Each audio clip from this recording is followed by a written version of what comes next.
Palakpakan po natin ang ating Maria Clara Binibining Talusan.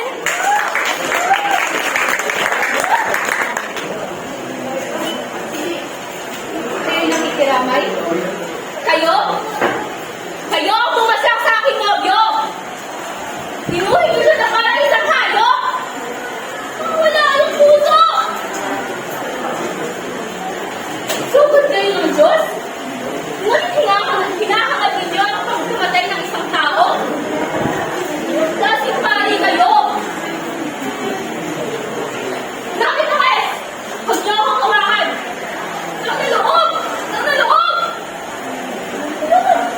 Pa! Pagod! Buong buhay ko! Lagi ako sinasabihan na manahimik! Sumunod! Makinig! Ulit-ulit ako sinasabihan ng ganon! Ulit-ulit ako tinatanggalan ng boses! Inukusalan! Alis makinig na ako! Pero hindi na. Hindi na ako muling mananamula. May sabihin niyo pa. Aminin niyo ang kinalaman niyo sa pagkasira ng buhay ng Crisostomo. Masayta kayo! Alam niyo ang sinasabi ko, Padre. May sabihin niyo dito. Sabihin niyo dito kung anong ginawa niyo kung masira kami ni Crisostomo. Kung masira kami talaga. Wala akong kasing sama! Wala akong kasing sama! Paano siya inaya ako mamatay? Paano siya inaya ako mamatay?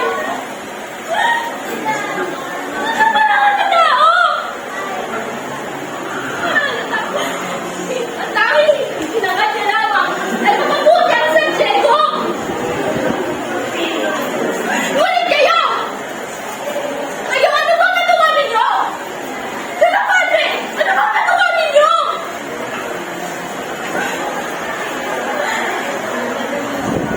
Sabihin niyo sa akin. Sabihin niyo sa akin. Sino? Sino Erehan Filibustero? Sabihin niyo sa akin. Sino ang tunay na makasalanan dapat mamatay?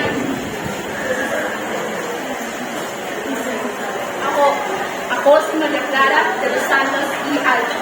Nag-iisang anak ni Doña Pia Alba, Ding siya.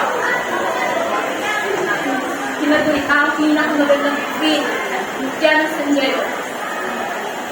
Sila lagi ay isang magala, sinuri at pinabinito. May pagpipilian ba ako? Lahat ng tao nakapaligid sa akin. Tinuturing ako na para isang maling at walang desisyon. Pagod na ako!